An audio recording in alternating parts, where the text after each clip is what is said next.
Broadcasting live from the Business Radio X studios in Atlanta, Georgia, it's time for Atlanta Business Radio. Brought to you by OnPay. Built in Atlanta, OnPay is the top-rated payroll and HR software anywhere. Get 1 month free at onpay.com. Now, here's your host. Lee Cantor here, another episode of Atlanta Business Radio, and this is going to be a good one. But before we get started, it's important to recognize our sponsor, OnPay. Without them, we could not be sharing these stories. Today on Atlanta Business Radio, we have Ashley Lansdale, and she is with Amazon Logistics. Welcome, Ashley. Hi, Lee. Thanks for having me. Well, I'm really excited to learn about this new initiative you have. Well, I don't know how new it is, but it's new to me. Why don't you talk a little bit about Amazon Logistics kind of at a macro level, and then we'll dig into how it's impacting some Atlanta firms. Yeah, absolutely. So we've just announced that Amazon Logistics is going to be opening up 4 new delivery stations in the metro Atlanta area in 2021. Delivery stations basically power what Amazon calls our last mile of fulfillment. And so basically packages are brought to our delivery stations from our fulfillment centers and our sortation centers. They're sorted by zip code and by driver route, and then they're loaded onto vans and vehicles for delivery straight to the customer's doorstep. What's great about these delivery stations is that each of them employs about 200 full-time associates, making a starting wage of $15 an hour, and having full benefits like vision, healthcare, 401k. So it's a great opportunity for folks who are wanting to kind of get their foot in the door at Amazon. Now, are they employees of Amazon or are they employees of your partners? So that's a great question. We actually have full-time associates that work for Amazon at the delivery station, but we also have what we call delivery service partners. And basically, these are entrepreneurs that start their own business delivering packages for Amazon. So the drivers that you see on the road in your neighborhood are likely employed by a delivery service partner. Each of these delivery service partners employ about 50 to 100 drivers.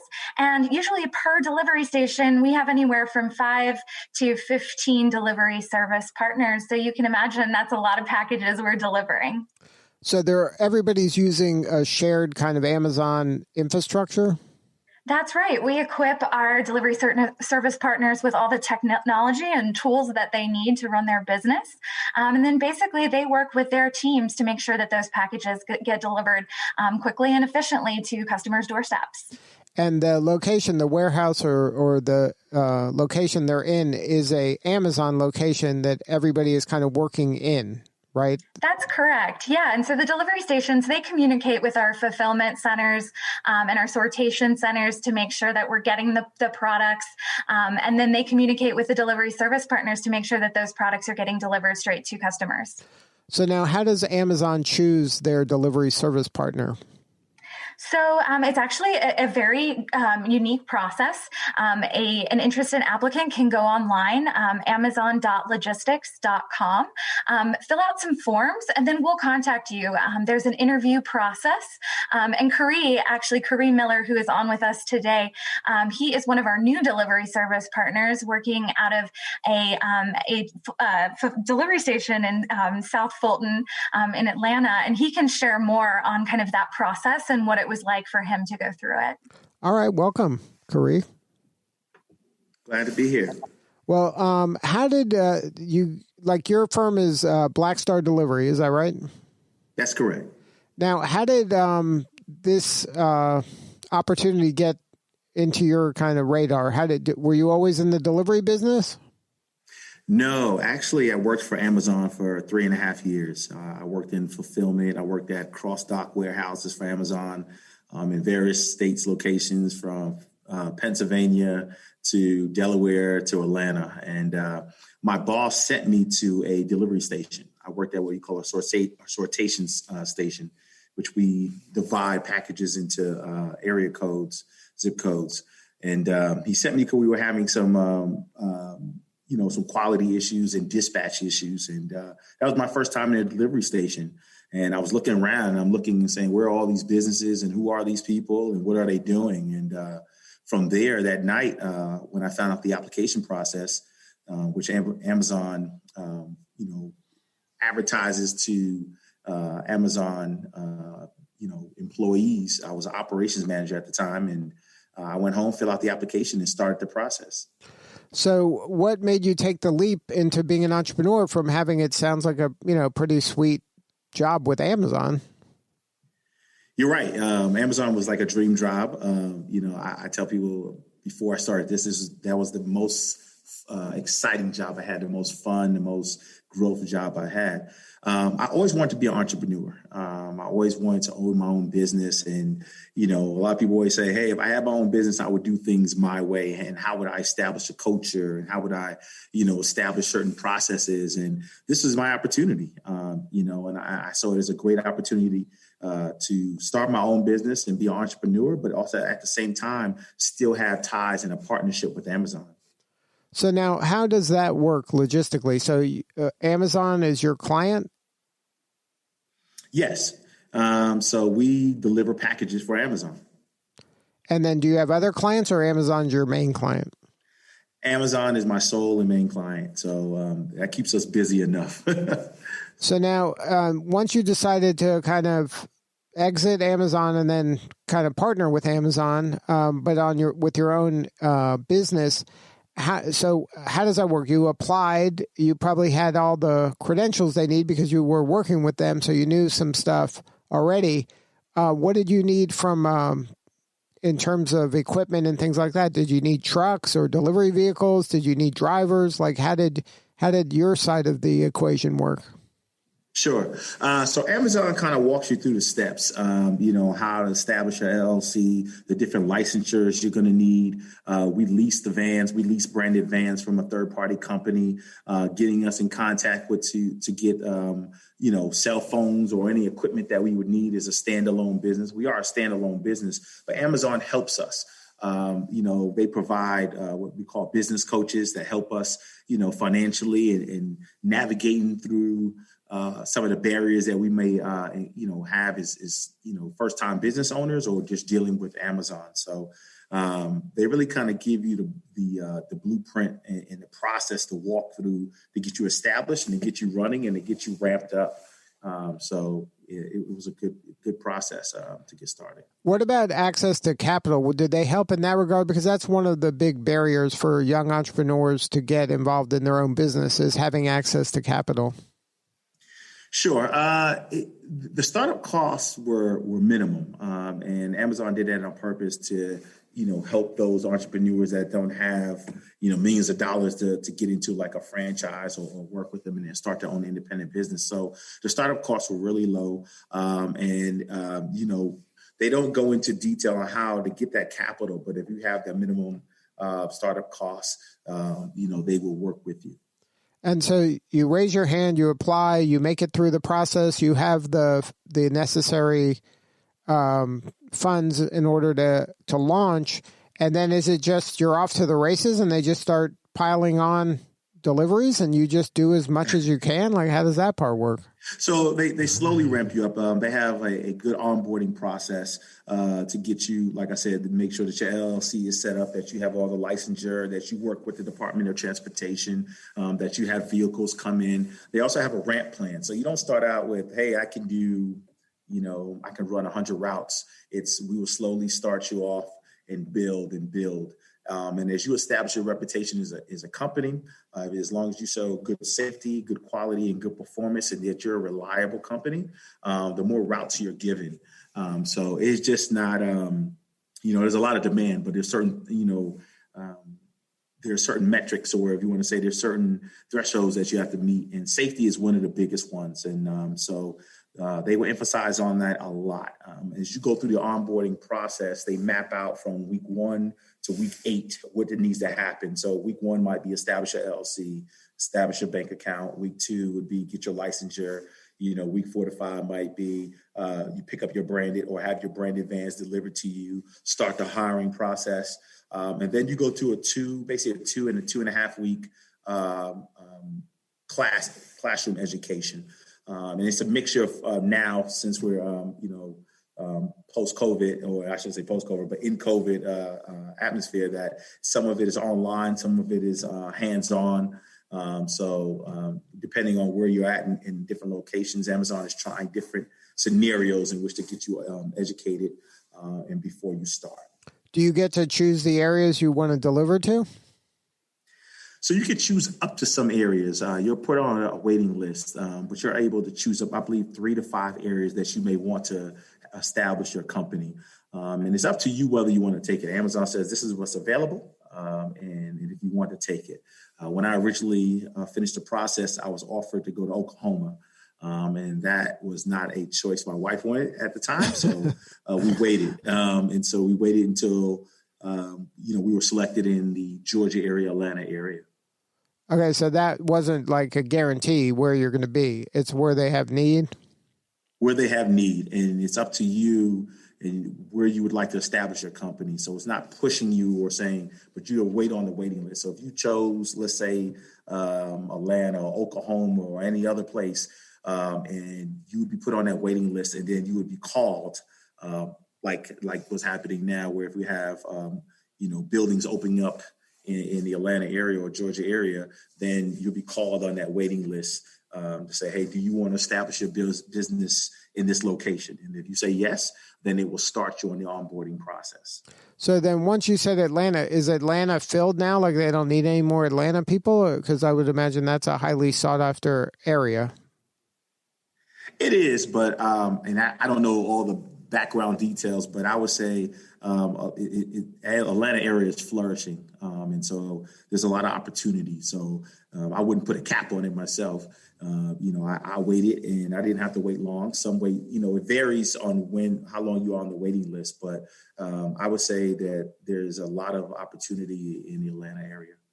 Now, are you delivering primarily packages, or are you also delivering like Amazon owns Whole Foods? Are you delivering Whole Foods stuff? No, we only deliver Amazon packages. So everything below 50 pounds and below, we deliver. So is that what all the delivery folks like you deliver, is packages 50 pounds and below? Yes. And there's also a AMXL portion that delivers everything 50 pounds and above. So if it's a refrigerator or a TV or boats or things of that nature, anything that's 50 pounds and above, that side would handle. So now, is it what you imagined? Yes, and some. So it is a lot of work, but it is exciting every day to get up and do this job. So every day is a new barrier, but it's also a new solution. So it's myself, my wife, that helps me as my HR manager, and every day we wake up either or go to sleep thinking about it or talking about it. So you don't have any other drivers. You're between both of you, you're doing all the work for the whole business? We have an operations manager, and we have 70 drivers that run various routes and deliver hundreds of packages. But my leadership team includes myself and my wife and my operations manager. We also have team leads that help us as well. They're hourly employees that help us, dispatch and help out with all the safety regulations and quality regulations. So do you have to start out with that many drivers, or is it something that an individual can start by themselves individually and then grow into, or is it you better be ready to get up to 10, 20, 50 drivers pretty quickly? So Amazon wants you to grow. You can start out with, I believe, a minimum of 5 routes, and then you grow from there. I don't want to put a cap on how much they want you to stop at, because it can go up and down depending on volume variability. But the whole objective is to have you ramp in volume, and so you start out is gradually, and then you build your company up. So the intent is not for you to have one delivery van and deliver, but your intent is for you to have multiple delivery vans and deliver multiple packages. And that's what this opportunity is for somebody who wants to do something like that. Correct. And then now that you've been doing it a while, and do you feel confident that this is going to be financially more rewarding than it would have been if you stayed at Amazon? I believe so. I like I said, I enjoy it. I work a lot harder, but I think the rewards and the benefits from it are on the upside than working for somebody. I do like working for myself. Not as a cliche, but it's not all about the money. To me, it was more about building something. That could I grow something that I envisioned in my head? Can I grow the culture that I wanted to? And can I, take care of my family? And I'm able to do that. So I'm happy with where we are. So now what kind of culture did you want to grow? The kind of culture I always wanted to grow was having a team atmosphere, having a developmental atmosphere. My thing is with my drivers is I want them to promote them. I want them to get to be bigger and better than when they initially started. So whether that's personal growth, whether that's financial growth, or whether that's moving from driver to team lead, from team lead to operations manager, that's what I really wanted to have. So in my company, we are really team oriented. We're all about helping each other. And so, sometimes you have drivers who are on the road and might fall behind. The culture we've established is everybody's looking to, after I'm finished delivering on my packages, who can I help? That type of, team chemistry that we've developed, it also energizes me to know that, that my drivers can depend on each other, and they know they can depend on me. I tell everybody in my company that, I'll do anything I ask you to do, I'll do myself. So I get out, I deliver, I drive, I'm there to help rescue or any way to deliver the packages. Everybody on my team knows that they're part of that. So in your career, is this the first time you've done anything to this extent entrepreneurial wise? I mean, you were in the military, you've worked in big companies. Is this the first time where you've kind of put your own stamp on a culture and on, kind of walking the walk with your team like this? To this extent, yes. Working in corporate America, I've worked for, like I said, I was in the 82nd Airborne in the Army. And then when I transitioned out, we went to work for Caterpillar, Kraft Foods, all as in operations, as operation managers. And I was able to change a culture or establish or make a good culture, but nothing to this extent where I own all parts of the business and developing it from the ground up and being there every day. So I've definitely put a lot more energy and a lot more of myself into this than I have ever done before. Now, any advice for somebody who is thinking about doing this? Like what type of skills should they have and what are kind of some red flags that the people shouldn't do this? Sure. So what are some of the skill sets I would say is one, you want to be a leader. You have to lead out front. You have to be able to look at all the details, be very energetic. I will say one of the biggest things is grit, and grit is, hitting the road where the rubber meets the road is getting in there and having multiple hats. If you're the person who wants to be hands off, this is not the job for you. You're going to handle everything from maintenance to personnel to working with Amazon, establishing relationships, to sitting down, doing payroll late at night. It is a holistic, inclusive type of entrepreneurial process and organization that you will have. And so be ready to wear multiple hats and jump in where needed. So is Amazon a good client? They are. They're a good client. They're a good partner, I would say, as well. In the partnership, as you see different things, you got to know how to bring that to come up with solutions, whether they have to deal with safety, quality, or even performance. So as far as growth, they're a great client because there's a lot of stability in, the volumes. And so being able to have that and give, job or job security to myself and my drivers is great. Now, as you move forward, what do you need more of? How can we help you? Sure. We are always hiring. So I am constantly looking for professional drivers. I tell people that you're not just a delivery driver, you're a professional driver. So if I'm looking for people who care about safety above all, who are customer obsessed about delivering the package and delivering it the right way, the safe way.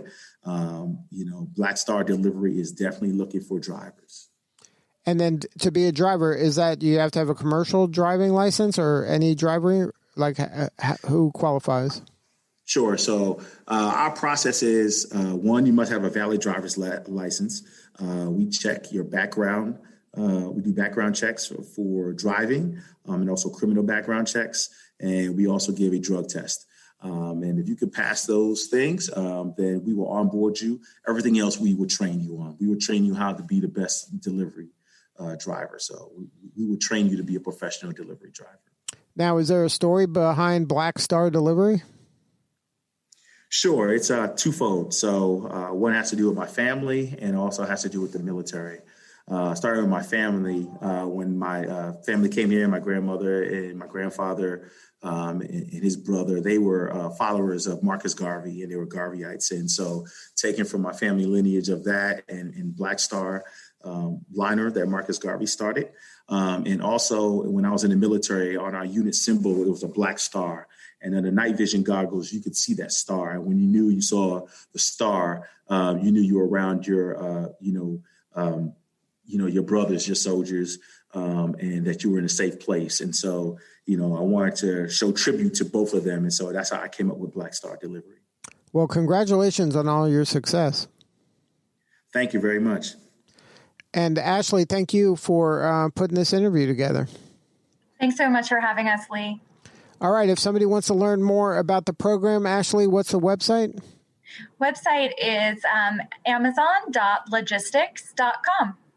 Good stuff. And Khary, if somebody wants to get a hold of you, is there a website for your company? We do have an email. It is blackstardelivering.hr@gmail.com. Good stuff. Well, thank you both for sharing your story today. You're both doing important work, and we appreciate you. Thanks so much. All right. This is Lee Cantor. We'll see you all next time on Atlanta Business Radio. Remember, this work could not be done without the support of our sponsor, OnPay. Please support them so we can continue to share these important stories.